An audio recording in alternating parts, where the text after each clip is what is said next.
Hello, this is Zach Panther and welcome to my channel, and this is a review of the Marvel Legends series The Fantastic Four, Marvel's The Thing, with the Build-A-Figure, 2 Super Skrull heads inside the packaging. At the back of the box we get another picture of The Thing and a short little description of the character, and other characters that contain the parts to build the figure the Super Skrull. In the description at the back of the box it says, Marvel's Thing, bombarded by cosmic rays, Ben Grimm develops thick, orange skin and superhuman strength. I gotta say, I don't collect Marvel Legends, but there are certain Marvel Legend characters that I just can't pass on, and The Thing is just one of them. I'm not saying that Ben Grimm is one of my favourite Marvel characters because he isn't, it's just the figure itself just looks so impressive, I just had to buy it. You see, I missed out on the other Marvel Legends The Thing that was released last year, the one with the alternative head and hands. And when I first saw that figure last year, I thought, wow, yeah, that's a great figure, I'll buy that, but there's no rush, I'll buy it later in the year. Of course, that was a big mistake because it did go up in price, and I'm not going to pay the price that it is now. So I decided to wait and go with the other option and buy version 2 of The Thing. So, let's get cracking and start this review. Well, let's start off with the head then. You can see the rocky eyebrows and the brilliant facial expression depicting the character perfectly from the comic book. The blue eyes here are not looking straight on. It's a little bit of a bummer, not too keen on that. But the general expression with the grumpy mouth, you've got it all on this figure's face. The figure has rocky skin all over and it looks fantastic. The blend with 2 different colour oranges. One light and one quite a bit darker. And of course, with this version, it has different shorts to version 1. Version 1 had the more original look from the comic, which I have to say I prefer. I like the shorts though. The Fantastic Four belt is a softer material of plastic, and it is glued and cannot be removed.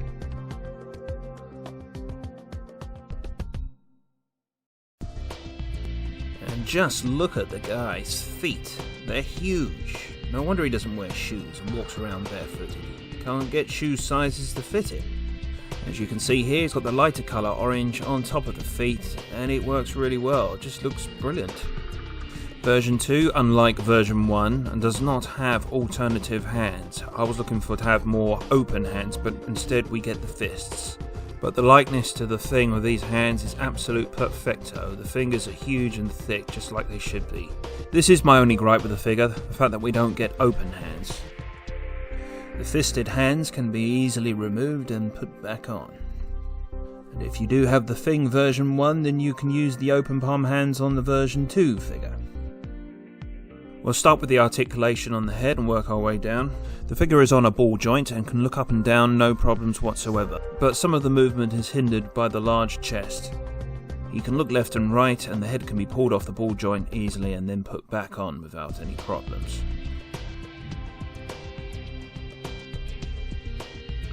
Joints in the shoulders enable them to move up and down, forwards and backwards. Elbow can bend that much, but there is no double hinged elbow because there's no point because the biceps is so large. Pivot joints in the wrist, the hands can move all the way round, but up and down is a little bit of a struggle.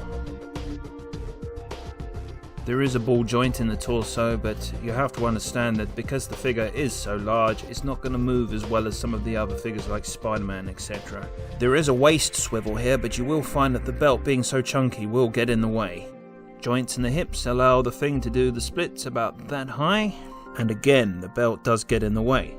The leg can move forwards and backwards, but you won't be able to do a Bruce Lee high kick because of the belt. But we do have a double hinged knee for these chunky legs, which is good.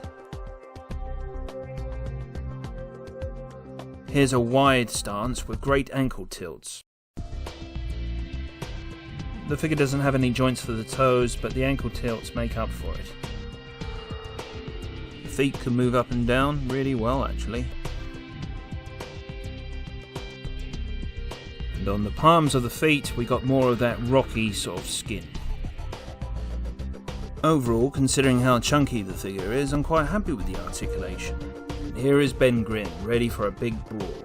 Woohoo, it's clobbering time! And here is the Build-A-Figure Super Skrull head with the mouth closed. I'm not going to build it, but you might.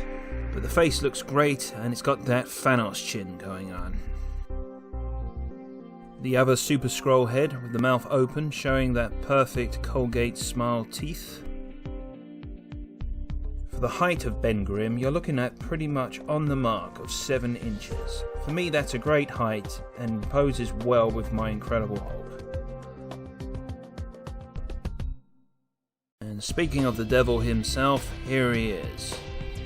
The Incredible Hulk is my favourite Marvel character, and this was the Marvel Legends figure I wanted, and I think the Thing would be a great adversary for a pose-down fight. And here are the two behemoths, side by side. And as you can see, Incredible Hulk just looks fantastic. I don't know why I didn't review him. And here's a look at their feet, side by side. And like the Thing, Incredible Hulk also has a problem finding shoes that will fit him. I think when you look at all angles of the feet are roughly the same size. It's very hard to tell who's got the bigger hands here. I'm very disappointed actually that the Thing doesn't have open palm hands, but you can't have everything. But I'll let you be the judge to see who's got the bigger hands. For more comparisons now, here's a look at Marvel Legends The Thing standing alongside the Storm Collectibles Bane that I purchased last week. The Thing standing next to the Storm Collectibles Mortal Kombat Scorpion. Here's the Super 7 Thundercat Classics Lino. And finally, my son's favourite, the SH Figure Arts Goku figure. Now, before I draw this review to a swift close, here's a recap of all the things that I didn't quite like about this figure. Let's crack it in a nutshell, shall we? The shorts. I like the shorts, but I would have preferred the others, but then this is version 2, so I can't really complain about that.